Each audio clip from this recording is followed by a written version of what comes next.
আমেরিকার নবনির্বাচিত president Donald Trump ক্ষমতায় আসার পরে বিশ্বের প্রায় 90টা বাংলাদেশ সহ প্রায় 90টা দেশে তাদের যে অনুদান দেওয়া শিক্ষা, জ্বালানি খাত, প্রাকৃতিক দুর্যোগ, স্বাস্থ্যসেবা বিভিন্ন জায়গায় যে অনুদান দিত সে অনুদানটা বন্ধ করেছে। কিন্তু ভারত খুশি। কেন খুশি? কারণ বাংলাদেশ সে অনুদানটা পাবে না।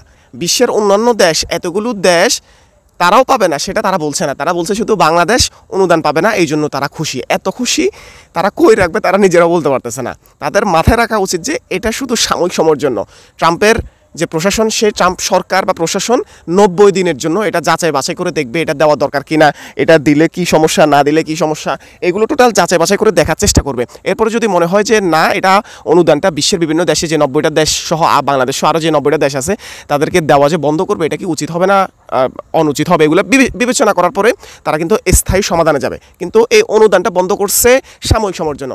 আর ভারত বাংলাদেশকে নিয়ে পড়ছে, মানে বাংলাদেশে সেই অনুদানটা পাবে না। বিশ্বের সব দেশ যদি অনুদান বন্ধ হয় তাহলে বাংলাদেশ কেন থাকবে? বাংলাদেশেও তো সেমভাবে একইভাবে সে অনুদানটা বন্ধ হবে, এটাই তো স্বাভাবিক। কিন্তু গোবর খাওয়া, গোবর মালুদের গোবর খাওয়া, গরুর মুত খাওয়া যে মানুষরা থাকবে তাদের ব্রেইন আর গিলো আর তাদের ব্রেইন আর ড্রেইন একই কথা।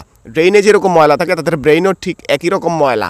এই ময়লা নিয়ে তারা বিশ্বের এবং কি বিশ্বের প্রভাবশালী দেশ হতে চায়। তারপর হচ্ছে সাউথ ইস্ট এশিয়া মানে দক্ষিণ এশিয়ার বড় ভাই হতে চায় এই গোবর মাথা নিয়ে। তাদের এটা জানা দরকার যে শুধু বাংলাদেশ কেন, সেখানে তো বিশ্বের অন্যান্য দেশ আছে। আমরা তাদের কথা নিয়ে কেন ভাবছি না? ইউনুসের সরকার, মানে ইউনুস এখন তাদের গলার কাটা।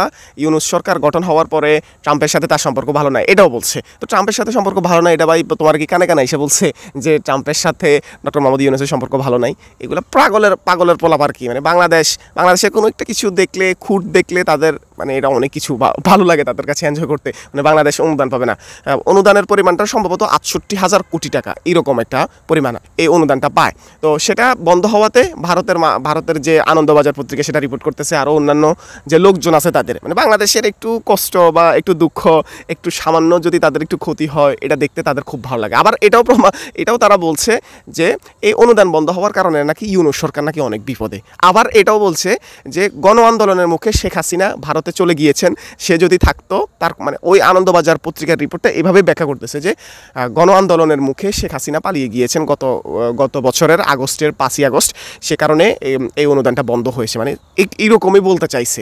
হ্যাঁ, মনে হচ্ছে ফ্যাসিস্ট শেখ হাসিনা থাকলে মনে হয় সে অনুদানটা সে রাখতে পারতো। অথচ বিশ্বের যে 90টা দেশ, বিশ্বের এত দেশে যে বন্ধ হলো সেটা নিয়ে তাদের মাথা ব্যথা নেই। বাংলাদেশে কেন অনুদান বন্ধ হলো, বাংলাদেশ কেন অনুদান পাবে না, এটা নিয়ে তাদের মাথা ব্যথা। বাংলাদেশ অনুদান পাবে না এটা তাদের খুশি, এটা তাদের ভালো লাগা, এটা তাদেরকে আনন্দ দেয়। কারণ বাংলাদেশকে তারা এখন সহ্য করতে পারতেছে না। বাংলাদেশ এখন তাদের চোখের দুশ্মন হয়ে গেছে। সেই দুশ্মনরা যদি অনুদান না পায় তাদের কাছে ভালো লাগতেছে, সেজন্য তারা ঠিক এমনই করে রিপোর্ট প্রকাশ করতেছে আর ভারতে উল্লাস করতেছে, জয়ধ্বনি দিতেছে।